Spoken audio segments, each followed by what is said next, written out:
Oops. I just pulled my webcam down. Does it still work? Just a second. Yeah, it still works. What up? At the TITANFORGING changes. That's the main stuff, okay, guys? That's the main thing I want to do. Watch how not... No, I don't want to do that. Okay, alright, just give me a second here. So, corrupted items is the new TITANFORGING. Details and how it works. Now, let's look into this. The recent PTR build has added a new stat called Corruption. This is likely a replacement to TITANFORGING that Ian Asmongold was teasing in his 8.3 preview. The Corruption stat grants you large benefits, but at a cost.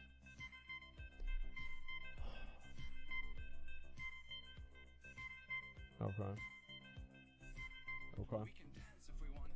In red, the amount of corruption stat on an item. In green, the benthic-like bonus that increases your strength in some way whenever you equip the item. So increases the amount of mastery you gain from all sources by 4%.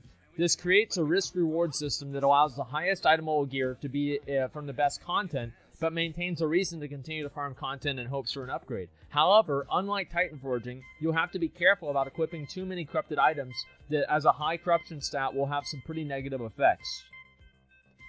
Well, wait a second. An amount of a corruption stat on an item. So does that mean that the item level doesn't... So the item level stays the same?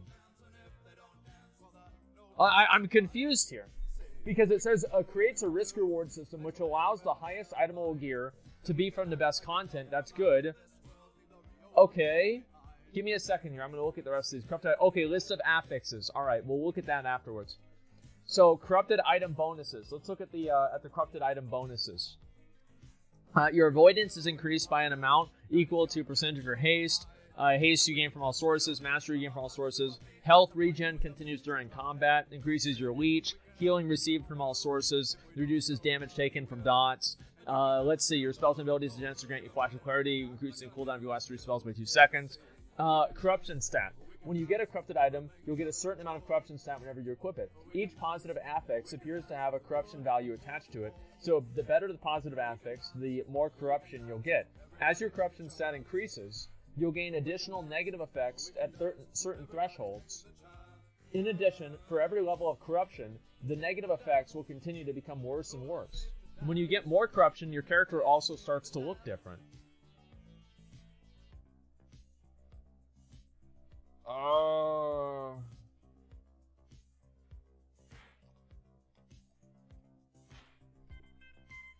Alright, let's go down here. When you equip first equip the corrupted piece, you'll start with the Grasping Tendrils debuff.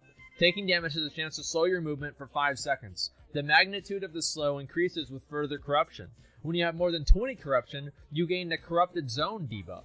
Your spells and abilities have a chance to create Corrupted Zone at your location, dealing shadow damage to you every 2 seconds. The size and damage of the Corrupted Zone increase with the higher corruption. Okay. So you have to move out of that. So you're basically... So you're pretty much creating your own mechanics.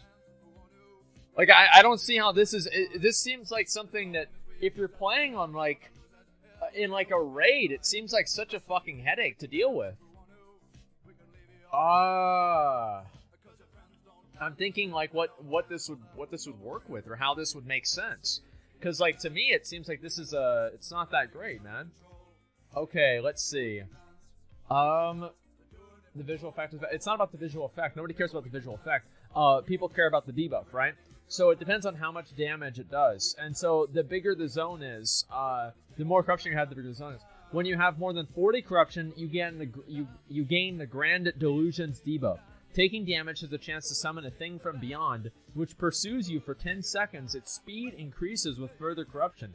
Creeping Death. When you have more than 60 corruption, you gain the Creeping Death debuff. All damage taken is magnified and healing received is reduced, increasing with further corruption.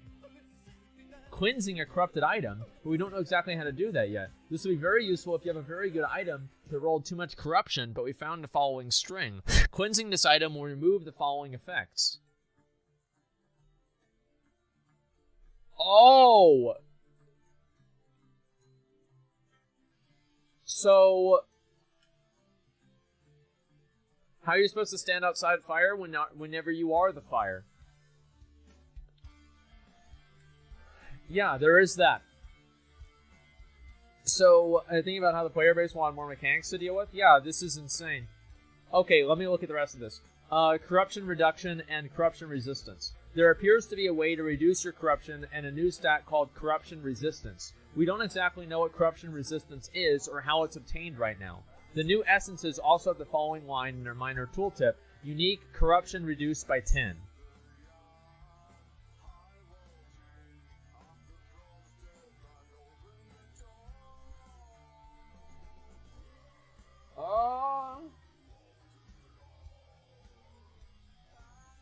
It's a risk-reward thing. You get nice bonuses? Well, no, it's not a risk-reward thing. Here's what's going to happen, is you're basically just going to get whatever you need for your essences, and as soon as you have enough essences to where you can equip enough corruption items, I feel like it's not going to be a good idea to use any corrupted items, unless you can completely remove the corruption.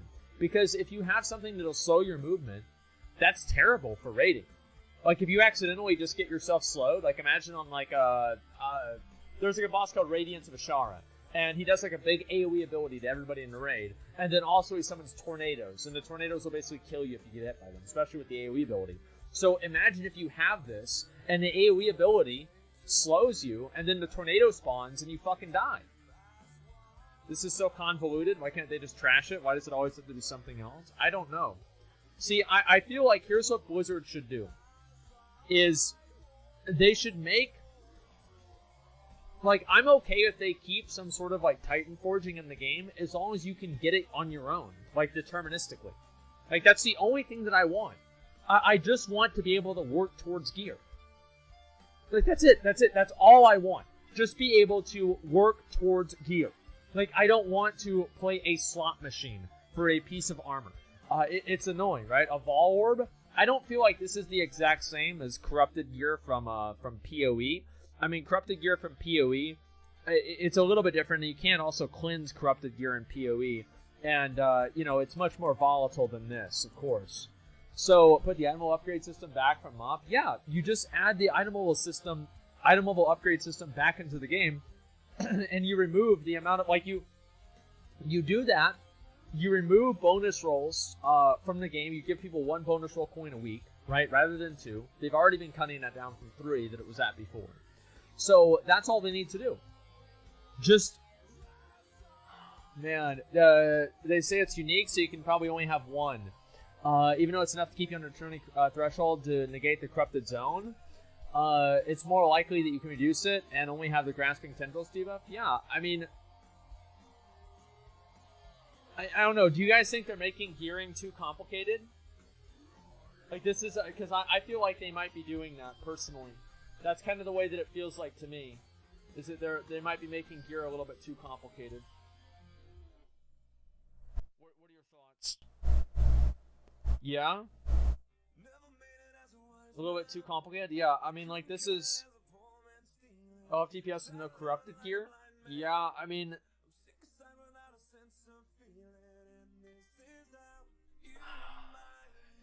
Alright, let me look at the rest of this. Cleansing a corrupted item. Corruption reduction. Okay, let me see here. Titan Forging appears to be replaced by corrupted gear. Pieces of gear that can random roll to become corrupted. These pieces of gear will have benthic-like bonuses, but give you an amount of corruption stat that increases the number of side effects, and their potency as corruption increases. This is very RPG-like, and you're going to have to balance your corruption levels across your gear and weigh rewards versus the risks. Camera died? Wow, what a surprise. Okay, I don't know why my camera keeps dying. It was never doing this before, and now it's doing it all the time. Okay, there we go. Got wrong affix? Maybe wait next week. Yeah, exactly. Get a new corrupted item. You may need to equip an essence or remove another piece of corrupted gear. New fight. You may need to lower your corruption if you need to stack in certain places or there's high damage incoming. Alternatively, there may be encounters where you can have high levels of corruption safely. Man, it's just like...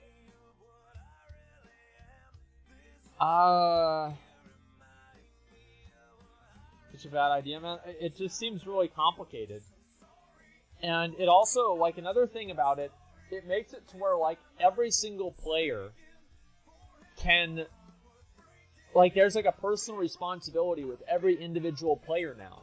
So it's like you're always going to have like players dying and, you know, getting killed by their corruption stacks because people are going to try to do as much damage as possible.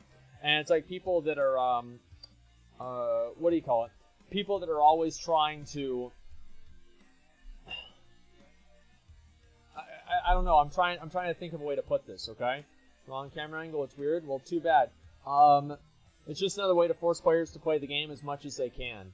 Imagine doing a pug run with this. Yeah, it's like, because players always want to do the most DPS possible, right? In retail WoW, doing as much DPS as you can is really what matters the most. That's what people care about the most. And because of that, I'm trying to think of a way to put this. It's like people are going to take a lot of corruption on purpose, and they're going to handicap themselves, and it's going to overcomplicate the game for them. And I think it's just going to be really frustrating to play. Basically, they want you to farm essences to negate the corruption mechanic, but they're most likely going to time gate the essences anyway. Well, I think that, yeah, to an extent, that's probably what's going to happen, sure.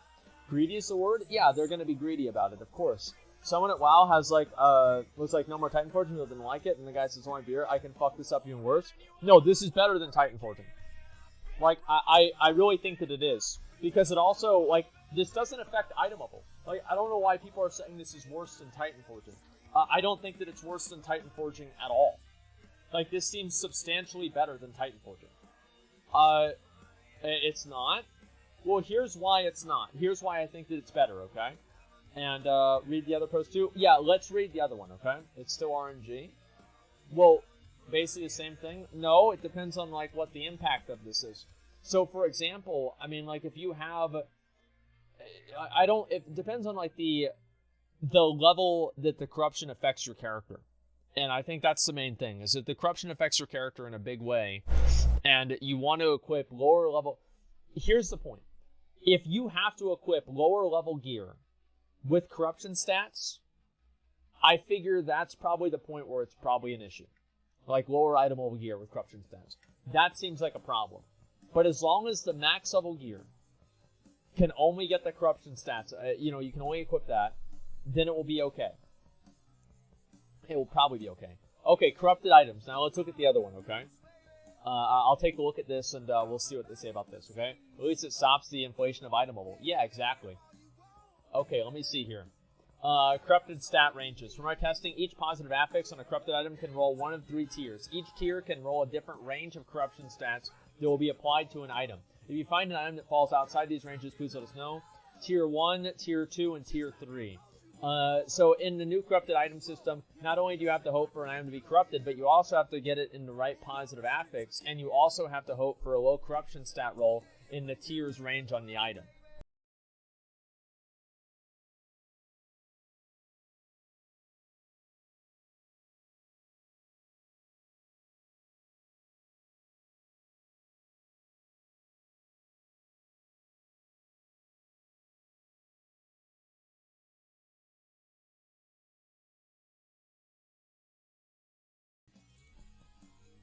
Now that I'm seeing this, and there's all these other fucking levels of RNG associated with it, I'm not sure if I still feel comfortable saying that it's better than TITANFORGIng. This seems really stupid. Like, I mean, that's really what it comes down to. I think this just seems really stupid. It seems overly complex. So it doesn't affect itemable? Yeah, that is one positive, that it doesn't affect itemable. So there's a handful of positive affix types that can roll in corrupted items. Each positive affix can roll 3 values of X. Depending on the tier that has the positive affix rolls, it can roll a certain amount of corrupted stats. For example, a tier 1 positive affix will roll between 5 and 10 corruption. So it's like, when are you ever going to get all these items? Like, why is Blizzard so fixated on this idea of trying to make people farm out the same shit over and over? Like, this isn't going to make people want to keep playing the game. Like, I'm sorry, but it's not. They don't get it. They don't, like, people don't want to do this. Like, they don't want to farm out the same item over and over and over to roll the right piece. That's why Classic's good. If I get Striker's Mark, I have Striker's Mark. If I have the Belt of Might, I have the Belt of Might. Period. It's done. And you know what? After I get that piece, I can upgrade that. Here's what they should fucking do. They should make more levels of fucking gearing rather than just making the last raid invalidate everything else before that. Maybe then everybody would be happy, and it wouldn't, not everybody, but more people would be happy, because that's why they keep playing Classic. They've been playing Classic so fucking much that 2 fucking months into the game, they're opening a new goddamn realm. They're opening a new fucking realm 2 months into the game where people said it was going to die in 2 weeks. Maybe, just maybe, people don't want to be put on an endless treadmill of contrived systems that are based off of randomly making them more powerful. This is so fucking stupid. Like, what the fuck is this? Now, I don't know if this is going to be worse. It depends on the impact of these, right? Because we don't really know the scale of, like, how this is supposed to work and everything. But the way it looks like to me, this doesn't seem very enjoyable to play with. Like, I think it just overcomplicates everything. Like, here's what it should be, okay?